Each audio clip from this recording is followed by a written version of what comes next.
Hello there and welcome to Xenonauts, an XCOM-like turn-based tactics game where we need to save the world from an impending alien invasion in 1979. We start off by picking a difficulty. I'm going to go with normal, even though it says that veteran would be suitable for people who've played XCOM a lot, because I haven't really played this game a lot. I've played the first 20 minutes or so a couple of times and got absolutely destroyed, but I thought I learned enough along the way to perhaps get further if I just played on a lower difficulty level, so that's what we're attempting here. Now, the world is divided up into various regions that provide you with funding, and what we need to do is stop alien attacks on those regions so they'll keep funding our anti-alien initiative. This blue circle is the radar range of our base, so what I'm going to do is choose to base our organization out of Crete, because our radar range covers quite a lot of the Middle East, Africa, Europe and parts of the Soviet Union, many different funding regions who we can now service all at once, hopefully, from our little island base. So after setting it up, we can go into our new lab and see what's going on. This sassy gentleman has already started researching the alien invasion. We're doing very cursory research and just working out if there is an alien invasion or something at this point. We really are starting at the beginning. We can also take this opportunity to hire a few more scientists to speed up our research. It'll take them a while to show up. We can only have 35 people living in our base because whoever set up this organization to stop the aliens thought you can probably do it with a couple of dozen people. It's not a big deal. So we'll have to build more beds later on to get more staff, but for now we'll just keep what we have. Here's our army. We've got 10 guys. Again, surely that's enough to stop the aliens, and we'll see them in action later on. We've also got some much more expensive gear. We've got 2 fighter jets and a dropship, it's called, a helicopter really, that we can use to transport our troops around. 8 of our guys are already chilling in the helicopter. It looks like there's space for more people in there, so I thought maybe I can somehow throw my other 2 guys in there, but I don't think that's how it works. The dropship has a capacity of 8 people and the space left over might just be for something else or maybe for mod support. Anyway, we do have an empty hangar in our base, so we can buy another aircraft, and I'm going to take this opportunity to get another fighter just because that will help us dealing with UFOs as they start patrolling around our area. As for our squad, I'm going to sort them out basically. There's one thing I learned during my early attempts, and that is you start off with no one who is the shield class, but you do have the equipment to make a shield class, so you assign people to it, and it means they just carry a shield and a handgun. And while that doesn't seem particularly powerful at first, the ability to have people who are effectively mobile cover comes in very useful. Anyway, the rest of the squad needed a bit of sorting out, so I geared them up and gave them some hilarious names, and we'll see them later on. Here's our little base. You can see the hangars at the top, including the empty one, which will soon be filled. One thing the base is lacking is this medical centre. We can build it already, but we just don't have one, so I'm going to slap that down so that we will eventually be able to heal up our wounded soldiers. Nice and good. It's going to take us 10 days to build it, as it says there.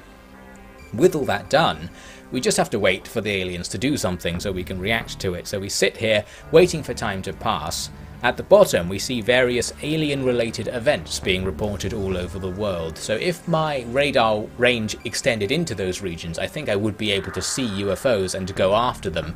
But since they're all happening so far away, we can't react to them. I think I, in theory, could send my fighters to go check, but they'll probably run out of fuel on the way. Anyway, after a while, we do detect a UFO in our own airspace, so we have to pick something to go intercept it. I'll send out one of the fighters to go and investigate. It's coming in over the Middle East, and now we just have to wait for our fighter to reach it. Time moves extremely slowly on the regular time setting, so we need to speed things up rather than wait several hours for it to actually get there.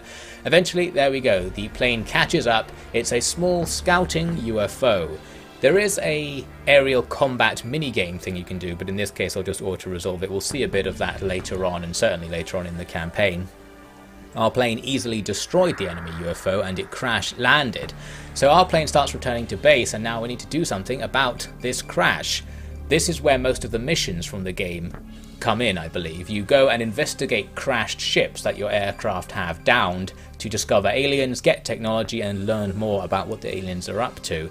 In this case, I'm actually not going to go after them right away, because in the manual, it insists that fighting at night is a terrible idea because there are loads of debuffs that apply to you, but not to the aliens.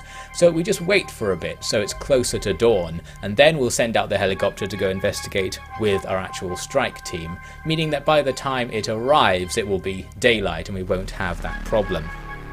On the way, we complete the first research, the alien invasion research. It's just saying, yes, it appears there is an alien invasion, there are thousands of UFOs and other craft in space, but it nicely explains that they actually can't come into our atmosphere because their craft can't fly in it, so they're gradually modifying their craft and will be sending more and more things down to attack us as they complete that process. So that's a nice plot excuse for having the war gradually ramp up over time, which I quite like. I started a new research on a high-speed interceptor craft to help us take out the bigger UFOs that will be coming later, and then our dropship makes it to the crash site, so it's time for a fight. The battle starts with us just deploying our troops around the place looking for aliens, so while I do that, I will explain that I have modified the game in order to make the field of view of the soldiers much wider. It was only 90 degrees originally, so your guys saw in a cone in front of them. They couldn't turn their heads without turning their whole bodies, which proved to be annoying because it made the game a lot slower, effectively, just because you couldn't see where the targets were, or couldn't see what the terrain around you was like, just as a sort of false arbitrary restriction. So I've made the field of view 170 degrees, and I've also increased it for the aliens as well, just so the games will go a bit faster. I've also increased various little bits and pieces of various things. I'll put a link in the description to a list of everything I did change to try and speed the game up a bit, if you happen to be interested in that. Now let's take a look at the actual fight. Things start as our heroic shield bearer Devin opens this door and spots our first alien just standing there in a field. So here we go, need to bring him down. I can advance forwards and take cover behind this pile of rocks. Using the shield means I'm unlikely to be hit by that alien, so I'm just going to have Devin stand there so we can see the guy. The alien takes a reaction shot as I move up. Ray and Prey, our machine gunner. Reaction shots are like Overwatches in XCOM, only much more complicated as I understand it. There's some calculation that goes into whether or not something can be shot at with a reaction shot, so that's why Ray and Prey got shot at, whereas Devin didn't as he came through the door. Anyway, after some time we get a shot back on the alien and a hit. I'm using there one of my shield bearers as cover, as I mentioned earlier, and it's lucky that I do because the return fire hits the shield, suppressing both of those operators, so they're now sort of stuck there. Then shots come in from our flank. An alien we can't see up the road is shooting at Devin. He's outflanked, so that's no good at all. We've also experienced some morale problems. Die First, thinking he might live true to his name, is panicking. That means he can't move this turn, and Pruif has only half movement range because of the suppression from the enemy's fire. We need to move to our right in this situation, so I'm going to try and occupy this building to our right to discover who's firing at us from up the road and hopefully take them down. I'm moving our sniper up to this window to take a look out, but he doesn't see anything right now. Then we're going to unleash our heavy machine gun fire on the alien in the open, and he goes down. That's good stuff. It uses a lot of ammo, that heavy machine gun, and it uses a whole turn to fire it, so you can't really move and fire it, but it's very powerful, so that's good stuff. It's going to be our main killing weapon, at least when we're stationary. Next, we need to get our two troops who are outflanked into safety. We discover the outflanking enemy. You can see him there behind that wall at the top right. I'm going to move Devin and Big Iron, who's following him with a shotgun, into that white building to try and get closer to him. We also get another machine gun shot onto a red alien this time, who's hiding in the bushes up there, who came out of the UFO, which you may have noticed is on the left there, crash landed. My vague strategy here is to leave those two guys in that initial building behind to cover any threats coming from the UFO, while 6 of our team members go over to find the outflanking enemy and bring him down. We spot him here, now not in cover as he was before, and our sniper can see him. Unfortunately, he just shoots the door frame or something. There's no obvious indication of whether you can lean out of cover to fire at enemies, and I think you actually can, it just doesn't really show it as an animation, but in this case, he didn't actually do it. So I think that just counts as a miss, but in theory that shot is landable. Now we could go through this door here to get closer to the alien on our right, but we might take fire from the alien on our left if we do that, so I was hesitant to do so. I moved up Pruif to keep eyes on the enemy while she hid behind her shield. We also saw there's another alien there, so there are 2 on our right and 2 on our left by the UFO. Pruif though was broken by being under attack, so she drops the shield and starts running for it. She's now just in the open. That's no good to anyone, so we're going to have to deal without her, and now that she's gone we can't see the aliens because only she was looking at them. As for our left, I'm going to continue to rely on our heavy machine gun. I'll fire at this blue alien in the bushes here. We can't kill him, but we do suppress him, meaning he can't do that much against us for another turn, so we're still somewhat safe from that direction. The red alien nearby though would be a threat if I walked out of this door, so I'm going to try something a bit tactical. First, I get Getin to throw a smoke grenade forwards. Now we can walk out into the smoke and it will be hard for enemies to see us. Immediately we get hit with some reaction fire. Well, I say hit. They reaction fired at us, but it missed, because of the smoke hopefully, and now I'm going to go and just sit in the smoke, where with any luck they won't be able to hit us even though we're not in cover. Big Iron will follow behind using the shield that Getin's carrying as cover, and now we're ready to just charge out next turn and emerge from the smoke to point blank range in front of those aliens and hopefully take them down. The aliens start firing at Pruif as she's trying to flee down there. They don't land any hits though, lots of wide misses, probably not helping with her morale, but still it's wasting their action points doing that, so no harm came of it all. We also saw the red alien disappear out of our line of sight, so we just have to remember he's over there. We can't fire a heavy machine gun this turn because it was out of ammo and you have to spend the whole turn reloading it. Now though, our plan can come into action. First, Getin sprints forward right in front of the alien and just sits there with his shield. We can also now fire his pistol. It's not a particularly effective weapon, but at point blank range it does do the same amount of damage as an assault rifle, so that's pretty handy. Now Pruif stopped fleeing, her morale seemed to come back to her, so now she could go back to where she dropped the shield and pick it up again, and now she's back in the game. We can take cover and continue advancing up with the rest of the squad. We need to enact phase 2 of our plan, and that's going to be up to Big Iron. He emerges from the smoke with his shotgun in hand and will fire at the alien that's closest to him there to get a good chance of actually hitting. The probabilities of things hitting are generally quite low in this game. I have increased it at short range as part of my mod changes, so when you're really close you do have a good chance of hitting things. That will work for the enemy as well, and that alien of course will fire right back at us. We were pretty lucky though, we only got suppressed, no hits. So far my luck has been way better than it was when I played the first couple of battles I did trying it on veteran. In those cases I got the entire squad wiped out down to like 1 or 2 guys in both of the fights I attempted. So far things are looking up. Here we get Betty Buckshot to just appear from behind that alien and destroy him with a shotgun. So that's the situation on our flank now, all resolved. We can go back to trying to storm the UFO. On the way, we find out where that red guy we were shooting at earlier got to. Big Iron discovers him in this corner.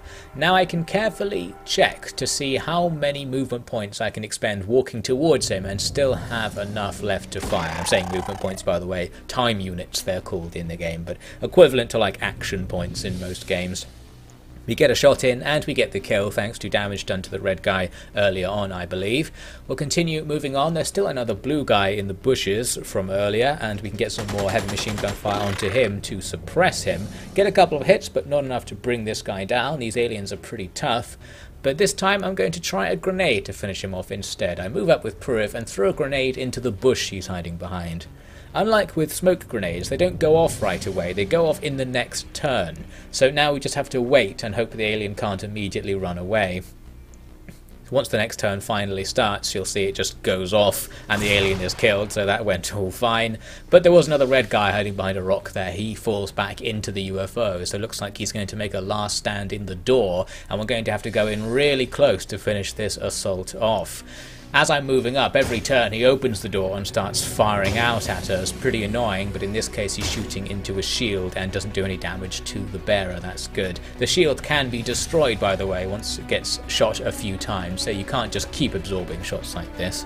We get even closer, and that's the end of our turn this time. I'm going to end the turn again.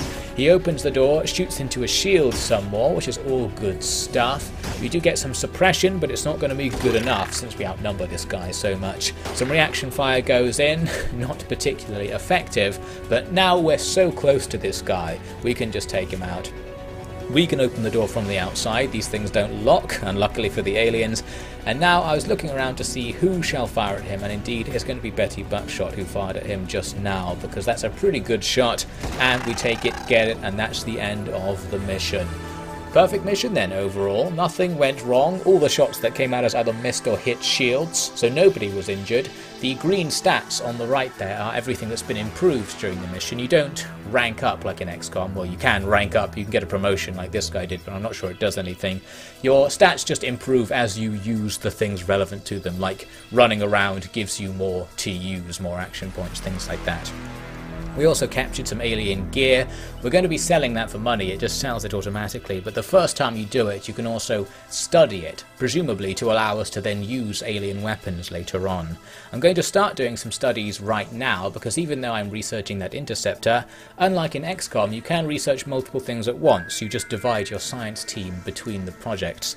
And the scientists don't stack, they don't all add up equally, so having 10 scientists on something isn't 10 times faster than 1, it's like 6 times faster or something, I don't know what the exact maths is. So there's some value in spreading your team out over multiple projects, although it does mean the projects you want to finish fast won't be finished fast, so we're going to leave them mostly doing the interceptor for now. Back in the base I decided to do some planning for the future. I'm going to build another hangar and some more living quarters.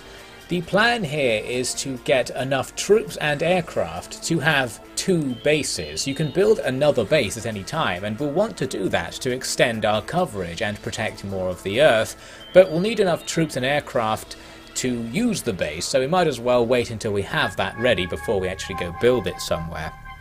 We do an autopsy on one of the aliens we've been fighting. They're basically humans, they're your typical grey human type alien from science fiction. It notes that they're particularly weak since they're used to a low gravity environment, although our own evidence of shooting them in the face with a handgun and them surviving doesn't suggest that.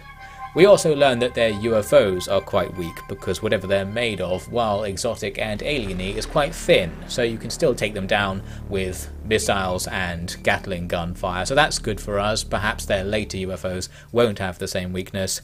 It was at this point that I just gave up on the game's music. You may have noted, if I even left it in, that the game has very drony and backgroundish music that doesn't really add anything, so I thought I'll just use my own music for this series. Then nothing happened for a really long time, so I've now completed my living quarters, and I went through the process of picking out potential recruits, looking at their randomly generated stats to try and get some good ones. We also built our hangar, and I'm going to order a second helicopter so we can have 2 squads at any one time.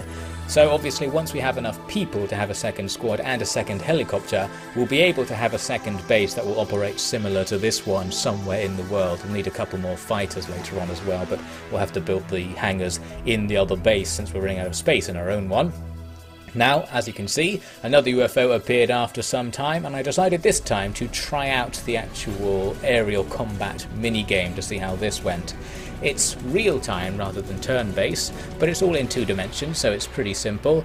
The plan is to get our cone of fire in front of our planes over the enemy UFO without going into their cone of fire. Now with 2 planes I think this is quite easy, because you can see the enemy UFO is going for one of our planes, so while that plane just flies around randomly drawing the enemy's attention, my other plane comes in beside the enemy, can easily get their cone over them, and bang, they're just destroyed instantly. We hit them with the Sidewinder missiles, which I think just destroy the enemy's hulls. That's the end of that then, a crashed UFO and a new mission for us to go on. This time it was a farm setting, and as soon as we got out of our helicopter, we spotted an alien out in the field there. So time to engage. I moved up the whole squad to generally hang about outside this barn we've discovered. The enemy started firing back at us. They shoot at the corner of the building. I don't think they can see us, but it's still enough to get suppression on the guy on the corner. That guy there running about with a shotgun is just some local guy. There are local forces on some maps that sometimes fight the aliens, but usually just run around not doing very much. I've got this sniper behind this tractor who's able to get line of sight on that crouched alien. I can crouch myself and spend extra action points on the shot to increase the probability of a hit. We get the hit, but for all the frailty these aliens have, they can take a sniper rifle round, so he is still standing. We'll have to get him with something else. What I wanted to do was move over my heavy machine gunner to shoot around the corner of the barn at him, but doing so reveals another alien over there by that hose, so that's a little bit inconvenient. Now we've got a potential outflanking risk. I decided to take my shot anyway, and we do bring down the first alien. As for the second alien, I realised we can use that wall that's between some of my squad and him to our advantage, because we can just throw grenades over the wall from a safe position and try to blow him up. So out goes the grenade. As before, we have to wait until the next turn for it to go off. It does go off, and it goes off right at his feet, and our scientists are once again proven wrong. These guys are not frail. I'm pretty sure a human couldn't take that, so they're not 60% of the strength of a human or something that the lore was claiming earlier. Anyway, there's a bit of back and forth shooting there where no one achieved anything, I think because we both can't see each other really since that wall's in the way. Eventually we can get Big Iron to jump over this fence and shoot him in the face. If you're listening super closely, you might note that the footsteps sound effect is now stuck on a loop. I thought killing that guy might end it, but it didn't, so for the rest of the mission, there's a weird trudging sound throughout the whole thing. I had to run across the whole map with nothing happening until I finally discovered the alien UFO. With its position being as it is, I realised we can assault it in a safer fashion than we did for the last UFO. First I send up my shield bearers to just look over there and see if there are any enemies, and indeed there is one just camped outside. Now they can sit there with their shields facing forwards, while other squad members just throw grenades over this hedge. The hedge is impassable and blocks line of sight, so our squad here will be protected, and our shields will protect the guys who are getting the line of sight we need to know where to throw the grenades. So the grenades go over, then at the start of the next turn they go off and they kill the guy crouching there, destroying their hedge as well, so that's interesting to know if we need to use that later. As it turns out, there were only 3 enemies, so that was a particularly easy mission and it all went fine. More stat ups and lots of promotions for our team. Still not sure what the promotions actually do, but I'm sure it feels good for them. There we have it, more stuff recovered as well, so we get some money for doing this mission, and perhaps it helps us advance our technology because we're collecting Light Scout data cores, it says, which I presume have some information on what the aliens are up to on them. Well then, things have gone pretty well overall at the start of this campaign. 2 victories, no casualties and 8 aliens killed, and a load of tech and information recovered that we can hopefully use to aid in our battle against the aliens in the future. But of course, this is only the beginning, so to see if my luck holds out and what else the aliens have in store for us as their invasion ramps up, I hope you'll join me for future parts of this abridged campaign for Xenonauts.